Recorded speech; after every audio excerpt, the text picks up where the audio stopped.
Sun travels வடமாகாணத்தில் சட்டப்பூர்வமான அனுமதியுடன் இயங்குகின்ற visa consultant and ticket agent. உங்கள் பெறுமதியான கடவுச்சீட்டுகள் ஆவணங்களுக்கு பாதுகாப்பான அனுமதி பெற்ற நிறுவனம் சன் டிராவல்ஸ்.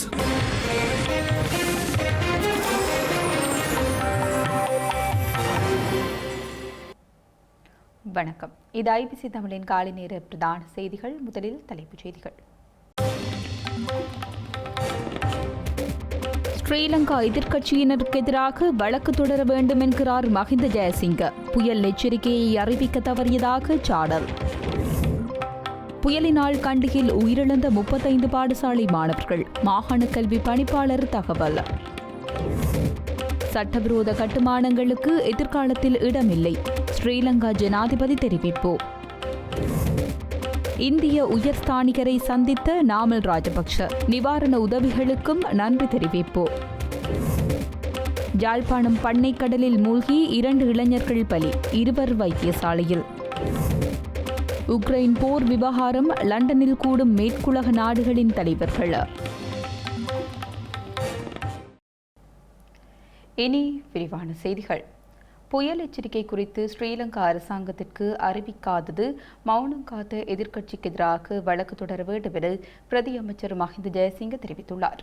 இலங்கையில் நவம்பர் மாதம் புயல் அச்சுறுத்தல் காணப்படும் என வளிமண்டலவியல் திணைக்களம் மற்றும் நீர்ப்பாசன திணைக்களம் 12ஆம் தேதி முதல் 2 வாரங்களுக்கு வெளியிட்ட முன்னறிவிப்பு ஸ்ரீலங்கா அரசாங்கத்திற்கு கிடைக்கவில்லை என பிரதியமைச்சர் மஹிந்த ஜெயசிங்க தெரிவித்துள்ளார். எதிர்க்கட்சிகள் கூறியது போல் புயல் எச்சரிக்கையை அவர்கள் அறிந்திருந்தனர் என்றும் எதிர்க்கட்சிகளும் மக்களின் வாக்குகளால் தேர்ந்தெடுக்கப்பட்ட மக்கள் பிரதிநிதிகள் என்பதால் அரசாங்கத்தைப் போலவே அதே பொறுப்பு எதிர்க்கட்சிக்கும் உள்ளது என்றும் அவர் கூறினார். அத்துடன் ஐக்கிய மக்கள் சக்தி மற்றும் இலங்கை பொதுஜன பெரமுன ஆகிய கட்சிகளின் நாடாளுமன்ற உறுப்பினர்கள் நவம்பர் 12 முதல் நவம்பர் 26ஆம் தேதி வரை 14 நாட்கள் வரவு செலவு திட்ட விவாதத்தில் கலந்து கொண்டிருந்த போதிலும் இது தொடர்பில் நாடாளுமன்றில் எந்தவொரு கருத்தையும் வெளியிடவில்லை என அவர் சுட்டிக்காட்டினார். பேரழிவு ஏற்படும் வரை அதை ரகசியமாக வைத்திருந்தனர் எனவும் அத்தகைய பேரழிவை தடுக்கும் பொறுப்பு அரசாங்கத்திற்கு இருப்பது போலவே எதிர்க்கட்சிக்கும் உள்ளது என தெரிவித்துள்ளார். எச்சரிக்கையை அறிந்திருந்தும் அதை வெளியிடாமல் எதிர்க்கட்சியினர் செய்த குற்றத்தை மோசமானதாக கருதி எதிர்க்கட்சியினர் மீது சட்ட நடவடிக்கை எடுக்கப்பட வேண்டும் என்று மஹிந்த ஜெயசிங்க கூறினார். டித்வா புயலின் தாக்கத்தினால் வெள்ளம் மற்றும் மண் சரிவு காரணமாக கண்டி மாவட்டத்தில் 35 பாடசாலை மாணவர்கள் மற்றும் 10 ஆசிரியர்கள் உயிரிழந்துள்ளதாக மத்திய மாகாண கல்வி பணிப்பாளர் நிகால் அழககோன் தெரிவித்துள்ளார். டிட்வா புயலினால் அதிகம் பாதிக்கப்பட்ட மாவட்டமாக கண்டி காணப்படுவதுடன் அங்கு உயிரிழந்தவர்களின் எண்ணிக்கையும் 200ஐ தாண்டியுள்ளது. இந்த நிலையிலேயே கண்டி மாவட்டத்தில் 35 பாடசாலை மாணவர்கள் மற்றும் 10 ஆசிரியர்கள் உயிரிழந்துள்ளதாக மத்திய மாகாண கல்வி பணிப்பாளர் நிகாஸ் அழககோன் தெரிவித்துள்ளார். அத்துடன் மாத்தளை மாவட்டத்தில் ஒரு பாடசாலை மாணவர் உயிரிழந்ததாகவும் நுவர்லியா மாவட்டத்தின் தகவல்கள் தற்போது திரட்டப்பட்டு வருவதாகவும் அவர் குறிப்பிட்டுள்ளார். மேலும் காணாமல் போன மாணவர்கள் மற்றும் ஆசிரியர்களின் எண்ணிக்கை இன்னும் உறுதிப்படுத்த நிலையில் கண்டி மாவட்டத்தில் 97,850 பாடசாலை மாணவர்கள் அனர்த்த நிலை காரணமாக பாதிக்கப்பட்டுள்ளதாக மத்திய மாகாண கல்வி பணிப்பாளர் கூறியுள்ளார். மாத்தளை மாவட்டத்தில் 8,500 பாடசாலை மாணவர்கள் பாதிக்கப்பட்டுள்ளனர். அதிக எண்ணிக்கையிலான மாணவர்கள் தற்போது இடம்பெயர்ந்தோர் முகாம்களில் தங்கியுள்ள நிலையில் எதிர்வரும் 16ஆம் தேதி பாடசாலைகள் ஆரம்பிக்கப்படும் போது அவர்கள் அருகில் உள்ள பாடசாலைகளுக்கு சென்று தமது கல்வி நடவடிக்கைகளை தொடர்வதற்கு வாய்ப்பு வழங்கப்பட்டுள்ளதாக மாகாண கல்வி பணிப்பாளர் மேலும் தெரிவித்துள்ளார். இலங்கையில் சட்டவிரோத கட்டுமானங்களுக்கு எதிர்காலத்தில் இடமளிக்கப்படாது என்றும் அதற்கான சட்டங்கள் பலப்படுத்தப்படும் என்றும் ஸ்ரீலங்கா ஜனாதிபதி அனுரகுமார திசாநாயக்க தெரிவித்துள்ளார். இதனை செய்ய தவறினால் நாடு மிகப்பெரிய பேரழிவை எதிர்கொள்ள வேண்டியிருக்கும் என்றும் சுட்டிக்காட்டினார். குருநாகல் மாவட்ட செயலகத்தில் நேற்று ஞாயிற்றுக்கிழமை நடைபெற்ற விசேட மாவட்ட ஒருங்கிணைப்பு குழு கூட்டத்தில் கலந்து கொண்டு உரையாற்றும் போதே ஜனாதிபதி அனுரகுமார திசாநாயக்க இவ்வாறு தெரிவித்துள்ளார். உருவாக்கப்பட இருக்கும் நாட்டை மீள கட்டியெழுப்பும் ஜனாதிபதி செயல்பணியின் கீழ் சட்டம் தொடர்பான கொள்கைகளை வகுப்பதற்காக தனிப்பிரிவு நிறுவ எதிர்பார்ப்பதாகவும் அதன் கீழ் இந்த பிரச்சினைக்கு நிரந்தர தீர்வுகள் காண முடியும் என்றும் ஜனாதிபதி தெரிவித்துள்ளார். குருநாகல் மாவட்டத்தில் சேதமடைந்த அனைத்து மாகாண வீதிகள் மற்றும் பிரதேச சபை வீதிகளையும் அடுத்த 2 வாரங்களுக்குள் முழுமையாக மறுசீரமைத்து பொதுமக்களின் போக்குவரத்திற்கு திறக்குமாறும் ஜனாதிபதி சம்பந்தப்பட்ட தரப்பினர்களுக்கு அறிவுறுத்தினார். தற்போது ஒதுக்கப்பட்டுள்ள நிதியை இதற்காக பயன்படுத்த செயற்படுத்துமாறும் டிசம்பர் 31 முன்னர் நிறைவு செய்யக்கூடிய பாதைகள் குறித்து தகவல்களையும் தேவையான நிதியையும் அறிவிக்குமாறும் 2026 ஆண்டுக்கு அந்த நிதியை ஒதுக்க நடவடிக்கை எடுக்கப்படும் என்றும் ஜனாதிபதி சுட்டிக்காட்டினார். அனர்த்தம் காரணமாக மாவட்டத்தில் வீழ்ச்சியடைந்த மின்சாரம், நீர் வழங்கல் மற்றும் தகவல் தொடர்பு வசதிகள் உள்ளிட்ட அத்தியாவசிய உட்கட்டமைப்பு வசதிகளை நிறுவுவதற்கு எடுக்கப்பட்ட நடவடிக்கைகள் குறித்து தனித்தனியாக விசாரித்த ஜனாதிபதி இறுதி நுகர்வோர் வரை அந்த சேவைகளை வழங்குவது சேவை வழங்குநர்களின் பொறுப்பு என்றும் சம்பந்தப்பட்ட நிறுவனங்களுடன் சிறந்த ஒருங்கிணைப்புடன் செயற்படுவதன் மூலம் தற்போதுள்ள தடைகளை நீக்க வேண்டிய அவசியம் உள்ளது என்றும் சுட்டிக்காட்டினார். குருநாகல் மாவட்டத்தில் 12,729 ஹெக்டேர் நெல் வயல்கள் அனர்த்தத்தினால் முழுமையாக அழிவடைந்துள்ளதாகவும் அவற்றில் 7,215 ஹெக்டேர் நெல் வயல்கள் மீண்டும் பயிரிடக்கூடிய மட்டத்தில் உள்ளதாகவும் 5,514 ஹெக்டேர் பயிற்சியை செய்ய முடியாதுள்ளதாகவும் அதிகாரிகள் சுட்டிக்காட்டினார். நீர் விநியோகம் இல்லாததால் பயிற்சியை மேற்கொள்ள முடியாவிட்டால் தற்காலிக நீர் விநியோகத்தை வழங்குமாறும் நீர் வழங்கல் மற்றும் வடிகாலமைப்பு அதிகார சபைக்கு ஜனாதிபதி அறிவுறுத்தினார். பயிரிட முடியாத நெல் வயல்களின் அளவை முடிந்தளவு குறைத்து அந்த வயல்களின் பயிற்சியை மேற்கொள்ளுமாறு ஜனாதிபதி அறிவுறுத்தினார். விவசாயிகளுக்கு விதை நெல் மற்றும் உரங்களை வழங்கும் திட்டம் குறித்தும் அவர் ஆராய்ந்தார். சோளம், காய்கறிகள் மற்றும் மேலதிக பயிற்சிகளுக்கு ஏற்ப சேதம் மற்றும் விவசாயிகளுக்கு இழப்பீடு வழங்கும் முறை குறித்தும் அவர் கேட்டறிந்தார். இதேவேளை அனர்த்தத்தினால் வீடுகளை இழந்த மக்களுக்காக தமது பிகாரைக்கு சொந்தமான 20 ஏக்கர் நிலத்தை வழங்க மெத்தை கெட்டிய சங்கமு ராயமகா பிகாரையின் பிகாராதிபதி நடவடிக்கை எடுத்துள்ளார். அதற்கான ஆவணங்களும் இதன்போது ஜனாதிபதியிடம் கையளிக்கப்பட்டன.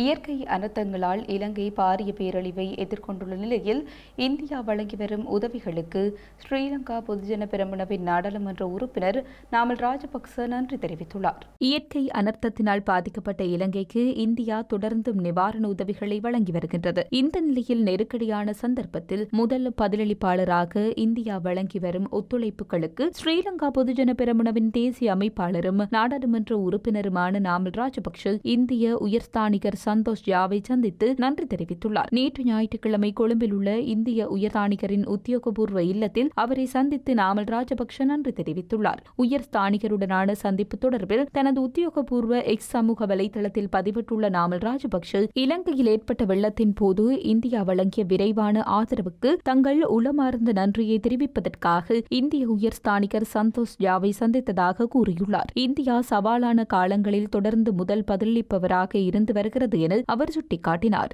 இதேவேளை தமிழக முதலமைச்சர் மு.க. ஸ்டாலின் தலைமையில் அனுப்பி வைக்கப்பட்டு நிவாரணப் பொருட்களை ஏற்றிய கப்பல் நேற்று இலங்கையை சென்றடைந்தமை குறிப்பிடத்தக்கது. அனர்த்தங்கள் காரணமாக மன அழுத்த நிலைமைகள் ஏற்பட்டிருப்பின் இலங்கையின் தேசிய மனநல நிர்வாகத்திற்கு 1926 என்ற தொலைபேசி இலக்கத்தை தொடர்பு கொண்டு தேவையான ஆலோசனைகளை பெற்றுக்கொள்ள முடியும் என சுகாதார பிரிவினர் பொதுமக்களுக்கு அறிவித்துள்ளனர். ராகம மருத்துவ பீடத்தின் சிறுவர் மற்றும் இளம்பருவ மனநல மருத்துவ நிபுணர் பேராசிரியர் மிஜுரு சந்திரதாச இவ்வாறு தெரிவித்துள்ளார். அனர்த்த நிலைமையின் பின்னர் அது மனதை நேரடியாக பாதிக்கக்கூடும் எனவும் அதன் காரணமாக மக்களிடையே மன அழுத்தம் ஏற்படுவது சாதாரணமாக காணக்கூடிய ஒன்று எனவும் அவர் குறிப்பிட்டுள்ளார். அத்தகைய அழுத்தத்திற்கு ஆளாகியிருந்தால் முதலில் பிரச்சினையை அடையாளம் காண வேண்டும் எனவும் பின்னர் அந்த பிரச்சினைக்கு என்ன செய்ய வேண்டும் என்பதற்கான தீர்வை கண்டறிய வேண்டும் எனவும் அவர் குறிப்பிட்டுள்ளார். அனர்த்தம் காரணமாக பிள்ளைகள் மன அழுத்தத்திற்குள்ளாகியிருப்பின் அவர்களின் வாழ்க்கையை இயன்றவரை இயல்பு நிலைக்கு கொண்டுவர முயற்சிக்க வேண்டும் எனவும் அவர் மேலும் குறிப்பிட்டுள்ளார். இந்தியா நாகப்பட்டினம் மற்றும் ஜாழ்ப்பாணம் காங்கேசன்துறைக்கிடையேயான பயணிகள் கப்பல் சேவை தற்காலிகமாக இடைநிறுத்தப்பட்டுள்ளது. நாகப்பட்டினம் காங்கேசன்துறை இடையே இயக்கப்படும் பயணிகள் கப்பல் சேவை வடகிழக்கு பருவமழை காரணமாக கடந்த அக்டோபர் மாதம் 26 முதல் நிறுத்தப்பட்டுள்ளது. டிசம்பர் முதல் வாரத்தில் மீண்டும் கப்பல் சேவை தொடங்குவதாக திட்டமிடப்பட்டது. இந்த நிலையில் மோசமான வானிலை காரணமாக பயணிகள் கப்பல் சேவை இந்த வாரம் ஆரம்பிக்கப்படவிருந்த நிலையில் தற்போது தாமதமாகியுள்ளதாக கப்பல் நிறுவனம் தெரிவித்துள்ளது. தற்போது காலநிலை மாறுபாடுகளின் காரணமாகவும் இலங்கையில் ஏற்பட்டுள்ள புயல் தாக்கத்தால் காங்கேசன்துறை துறைமுகத்தில் பாதிப்புகள் ஏற்பட்டுள்ளதால் அதை சீரமைக்கும் பணி நடந்து கொண்டிருப்பதாலும் கப்பல் சேவை தொடங்கும் திகதி பின்னர் அறிவிக்கப்படும் என்று கப்பல் நிறுவனத்தினர் தெரிவித்துள்ளனர். யாழ்ப்பாணம் பண்ணை கடலில் மூழ்கி 2 இளைஞர்கள் உயிரிழந்துள்ளதுடன் 2 வைத்தியசாலையில் அனுமதிக்கப்பட்டுள்ளனர். யாழ்ப்பாணம் கொட்டடி பகுதியைச் சேர்ந்த 4 இளைஞர்கள் நேற்று மாலை பண்ணைக்கடலில் பொழுதுபோக்கு விளையாட்டுகளில் ஈடுபட்டுள்ளனர். இதன்போது சிறிய படகு ஒன்றில் குறித்த இளைஞர்கள் கடலுக்கு சென்றபோது படகு கவிழ்ந்த நிலையில் பொதுமக்கள் காவல்துறையினருக்கு அறிவித்துள்ளனர். இதனையடுத்து 4 இளைஞர்களும் மீட்கப்பட்டு வைத்தியசாலைக்கு கொண்டு சென்ற நிலையில் 2 பேர் உயிரிழந்துள்ளனர். கொட்டடி பகுதியைச் சேர்ந்த 18 மற்றும் 19 வயதுடைய 2 இளைஞர்களே இவ்வாறு உயிரிழந்துள்ளனர். சம்பவம் தொடர்பில் யாழ்ப்பாணம் காவல்துறையினர் விசாரணைகளை மேற்கொண்டு வருகின்றனர்.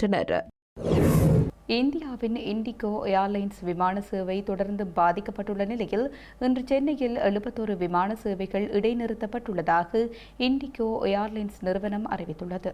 இந்தியாவில் உள்நாட்டு விமான பயணங்களில் விமானிகள் மற்றும் பணியாளர்களுக்கான புதிய பணி நேர கட்டுப்பாடு கடந்த 1ஆம் தேதி முதல் நடைமுறைக்கு வந்தது. இதன்படி விமானிகள் தொடர்ச்சியாக 18 மணி நேரம் பணியாற்ற முடியும் என விதி திருத்தப்பட்டு 8 மணி நேரமாக குறைக்கப்பட்டுள்ளது. விமானிகளின் விடுமுறை நேரம் வாரத்திற்கு 36 மணி நேரமாக இருந்த நிலையில் தற்போது 48 மணி நேரமாக அதிகரித்துள்ளது. இந்த புதிய நடைமுறைகளை நடைமுறைப்படுத்த மற்ற விமான நிறுவனங்கள் படிப்படியாக தேவையான ஏற்பாடுகளை செய்த நிலையில் இண்டிகோ விமான நிறுவனம் இதில் மெத்தனம் காட்டியதாக விமானிகள் கூட்டமைப்பு குற்றம் சாட்டியுள்ளது. இதன் காரணமாக உள்நாட்டில் அதிகளவில் விமானங்களை இயக்கும் இண்டிகோ நிறுவனம் சிக்கல்களை சந்தித்து வருகிறது. கடந்த சில நாட்களாக அந்த விமானங்கள் தாமதம் மற்றும் ஏராளமான விமானங்கள் ரத்து காரணமாக பயணிகள் பாதிக்கப்பட்டுள்ளனர். இந்த நிலையில் இன்று 7வது நாளாக சென்னை விமான நிலையத்தில் இண்டிகோ ஏர்லைன்ஸ் விமான சேவை பாதிப்படைந்துள்ளது. சென்னையில் இன்று 38 புறப்பாடு 33 வருகை என 71 விமான சேவை ரத்தாகியுள்ளதாக இண்டிகோ நிர்வாகம் தெரிவித்துள்ளது. சென்னை மட்டும் இன்று ஒரே நாளில் 100க்கும் மேற்பட்ட இண்டிகோ விமானங்கள் ரத்து செய்யப்பட்டமை குறிப்பிடத்தக்கது.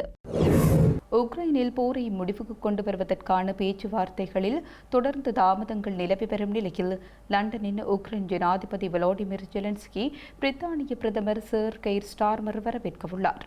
பிரான்ஸ் ஜனாதிபதி Emmanuel Macron, German chancellor Friedrich Merz, பிரித்தானிய பிரதமர் ஆகியோருக்கு இடையில் இடம்பெறும் பேச்சுவார்த்தையில் உக்ரைன் ஜனாதிபதி பங்கேற்கவுள்ளார். லண்டனில் நடைபெறும் தலைவர்களின் கலந்துரையாடல்களில் உக்ரைனின் பாதுகாப்பு மற்றும் சுய நிர்ணய உரிமை தொடர்பில் முக்கிய கவனம் செலுத்தப்படவுள்ளது. உக்ரைன் ரஷ்யா போரை முடிவுக்கு கொண்டுவர அமெரிக்கா நடவடிக்கை எடுத்துள்ள பின்னணியில் இந்த பேச்சுவார்த்தை நடத்தப்படவுள்ளது. செய்திகளின் நிறைவாக மீண்டும் தலைப்புச் செய்திகள்.